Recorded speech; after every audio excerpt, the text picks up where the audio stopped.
Okay, so Normally you just keep it. It's $16 though. So go get a new one. okay, For sure, lost so ID. couple of quick things which we'll expand more on later. So the number that you see up there for third block AP chemistry, if you want to have a panel like that's up there in the front, okay, for the individual class, what I do is I take the number of kids in the class, multiply that by 20, that's how I got the 300. So collectively, you'll need to decide if that's what you want to do. Like last year's class, there were 7 of them that was AP chemistry, and we called it like the halogens. So how this plays out, which is of immediate more concern. So we always have like the solar merch items, and that's what's up there on the door. So typically, I net about $10 per item. So like if you buy a sweatshirt or something like that, then that I will, for each item, that's going to count like $10 towards that total. Okay. I've got, as Jamie knows, I've got the book, Loopy the Cow Dog, it's for the cow dog. If you want to buy that, like for example, Earth Day is coming up if you have a significant other or a little nephew, niece or something When's like that. Earth Day? April 22nd. We should do something. Can we like plant It's on plants? Saturday. Oh man, can we go to the zoo? Oh, on We should take that previous Thursday we should do. Hey, Yeah, the Bert, previous Did you by Thursday, chance fourth have a Thursday. calculator left in your room? I'm One of going those? to the zoo. No, I did not. If my grade in here goes up. I think mine's gone. Though. So anyway, we'll talk more about that. The only time this is really relevant is because if you want to order anything, I need that ordered by a week from tomorrow. I don't necessarily need the money, but I need the order. Okay, so that's why that's up there. If you want to see what that looks like, and we'll talk more about how this whole thing came to be. Most of you heard the story, but some of you haven't, and that's what that's about. Okay, so let's chit chat about the lab. So here's hopefully what you have, is that you have a graph of absorption and concentration, which is going to look something like this. You are going to draw a line of best fit with a ruler, okay? This isn't something that you sketch, right? This is done with a ruler. Ideally, you would circle the points so that I can look at those and know exactly which points that you picked, and your points have to be on the line of best fit. That's the whole point of drawing the line, okay? You can't pick points that aren't on the line. Now, oddly enough, you better show the units that go with this. So that's change in Y over change in X, okay? So your absorbance has no units. It's just a number, okay? There are no units that go with absorbance. This concentration technically is in micromolar. So your slope is just going to be 1 over micromoles, okay? So like when I did it, and this is just a very huge ballpark, okay? Like my slope was about 0.07, okay? That's an ish, all right? If you have a slope of 700, that's bad, okay? That's going to be bad. So your slope has to be less than 1, okay? Now, here's the whole point. So you have this data, you have this slope. So you look at Beer's law equals ABC. So this AB is a constant. That's just the slope of the line. That's what that number is, okay? And so that's why that has units of micromolarity, okay? Now, here's the kicker. When you put that cuvette in there with the crystal violet and reacted with the hydroxide, what was happening is that very slowly, the CV plus was reacting with the hydroxide. This is the cool thing about this reaction. It's one of the very few reactions that we study that take a long time. It isn't like hydrogen and oxygen react. That happens, boom, there we go.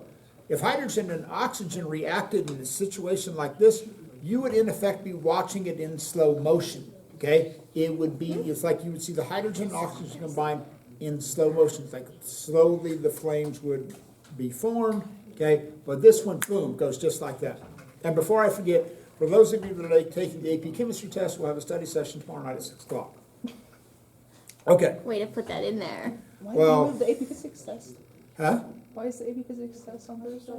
Because we have, I forgot that we have assembly tomorrow, or on Wednesday during 4th block.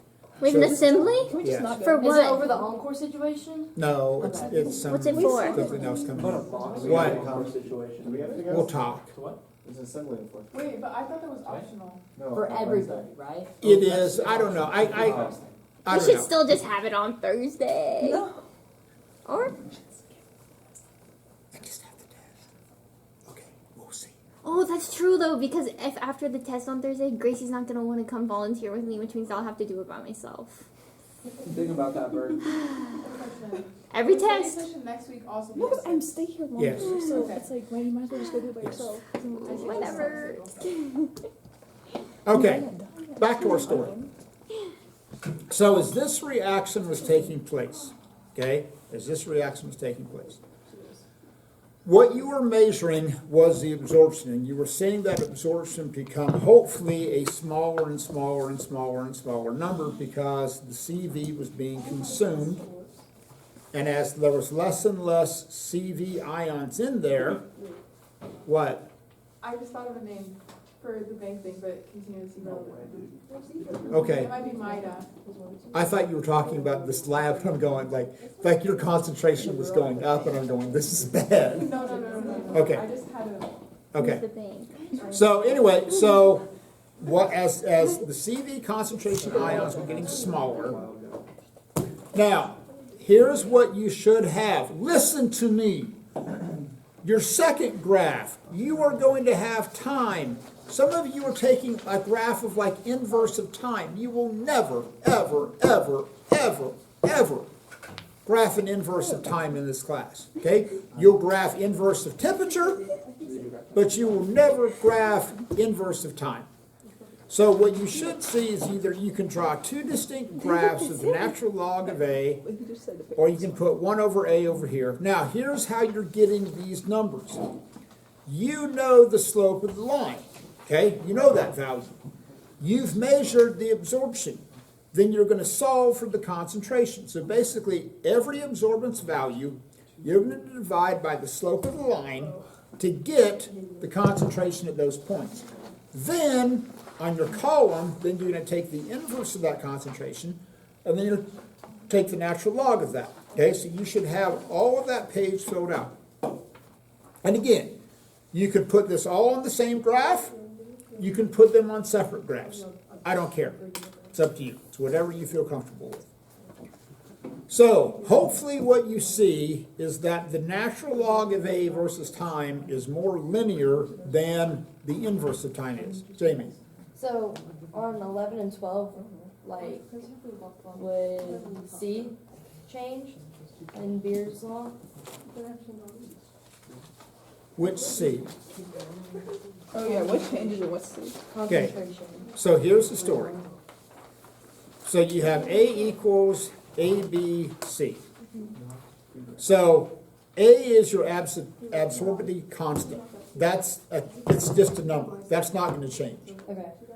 B is your path length. That's the width of the cuvette. These two numbers are constants. And that's what's representing, that's what you find when you find the slope of the line. It's a linear function of y equals mx. So these values of A and B represent that slope.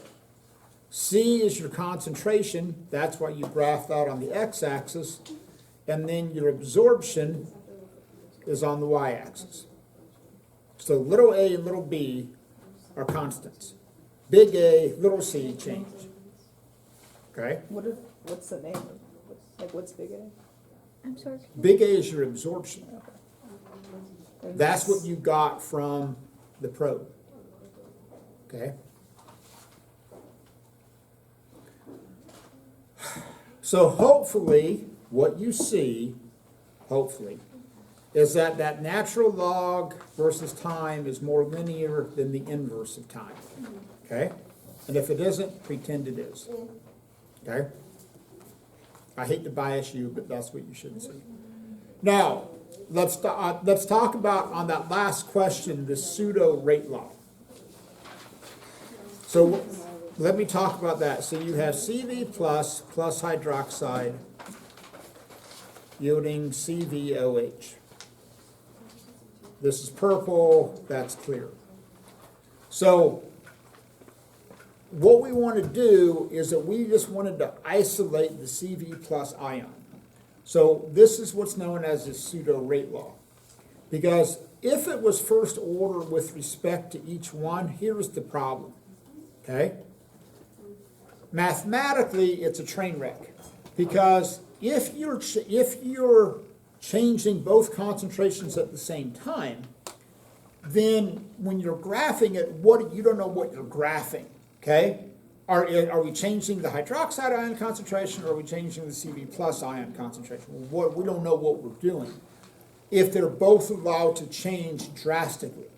So basically what we do is we say, okay, we are going to have a very, very, very, very, very relatively high concentration of hydroxide ions and a very low concentration of CV plus ions.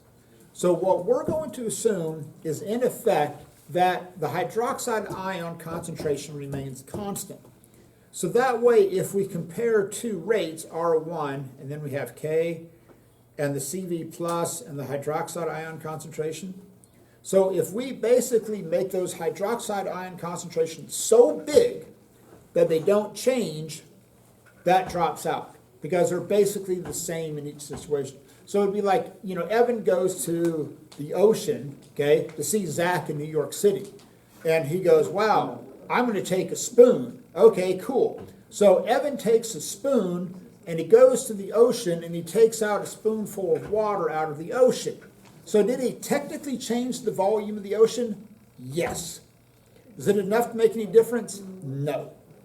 So even though he technically changed the volume of the ocean, it wasn't enough to make any difference. And that's what we're doing here. We're assuming that the concentration of the hydroxide ions is so big that it effectively doesn't change throughout the reaction. That way, any changes are just relevant to the CV plus ions. Okay? Now, if we wanted to, what could we do to measure the changes in the hydroxide ion concentration? What could we measure?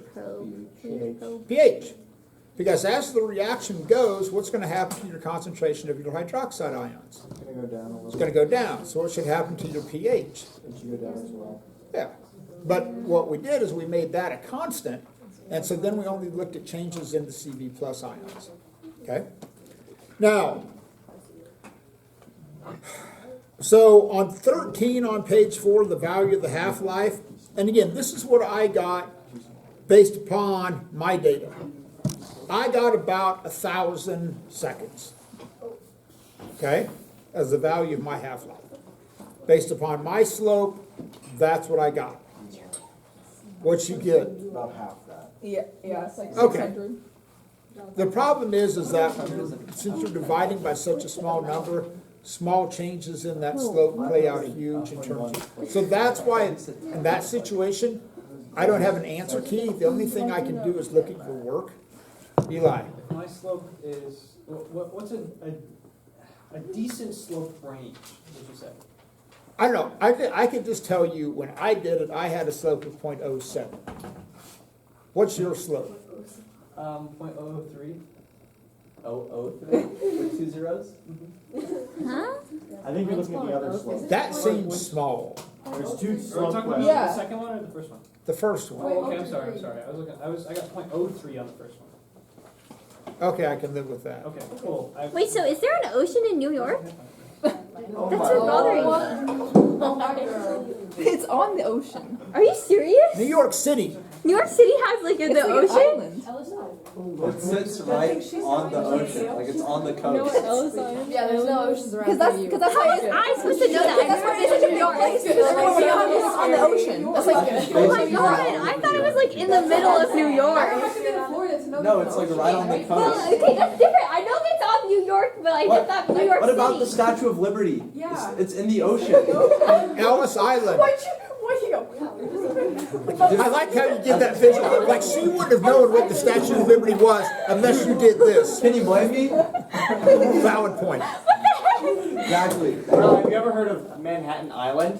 Do you know why they call it island? Like they use like Because barriers. Because it's an like- island? I've never really Okay. been there. I've just been in Manhattan and you had to like go. Now, Eli, on number 11, Yes. okay, that slope, It was a river. I got 10 to the negative fourth. Okay, that's even less than mine. Okay. I got 3 times 10 to the negative third. Not horrible. Okay, because my half-life is way less than yours because of that. Okay. Mine's like a quarter of yours. Okay. Again, as long as I can see the work, And there's work. that's the most I swear. important thing. I swear, it's right there. Okay. Okay, nice speaking of- Now, let's talk about question number 14 and 15.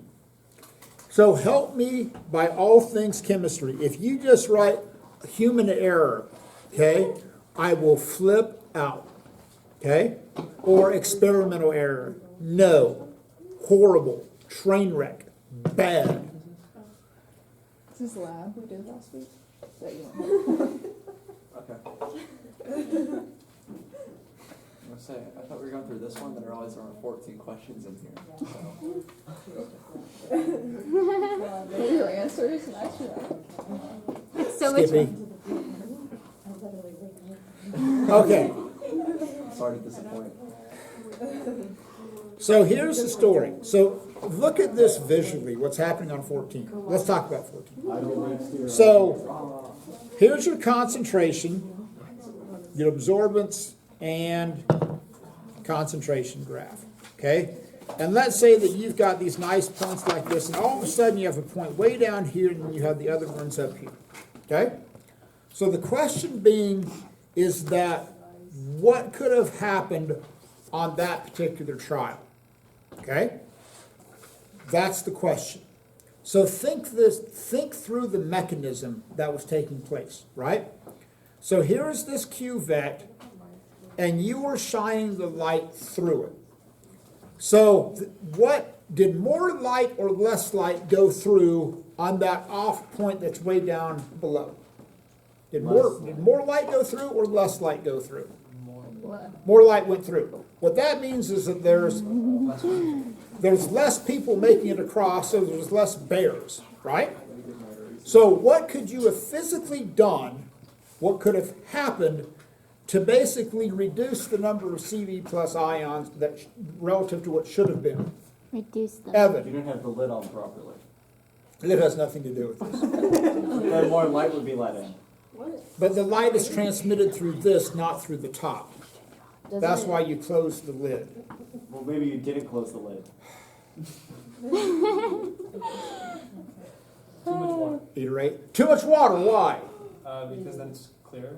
Yeah, okay? So maybe you put in too much water, okay? Right? Or you use the cuvette from the previous trial and you washed it out, but you left some water in there. Okay, so maybe you mixed it up right. Your math was right, but maybe you had some drops of water that were still in there. Okay, but somehow or another, something had to happen. Now, on 15, you have a dot that's well up above there. So did too much light get through or not enough light get through? Not enough. Not enough. So what could have possibly happened on the outside of the cuvette to prevent... Fingerprints. Yes. There you go. There's a smudge on the outside. Okay? Maybe Morella wanted to play a joke and she took a marker and colored on the outside of the cuvette, which I don't think would happen. Yeah, I would do that to Gracie though. But that's what you want to be able to think through. If you have a spot that's below or a point that's up above, was it too much light going through or not enough light going through? And what could have physically happened to do that? Jamie? Were there more bears in the dot above? Yes, there's more bears. What caused more bears? Okay. Any questions on the lab? Going once? Make sure that you have labeled your graphs. Okay? make sure I know which one is which, Jamie. Oh, it is, I yeah. don't understand 4 and 5 on the back, like the ratio one. What is this? What do you guys label yours? Okay, Graph one, graph two, this? What is this one? so imagine this. Here's the analogy that I can make for you. You're gonna make sandwiches, okay? And you're gonna have one slice of cheese to one slice of bread. If you have 5 slices of cheese and 5 slices of bread, how much of each of those is gonna be left over? One each. How much, the reaction goes to completion, how much is gonna be left?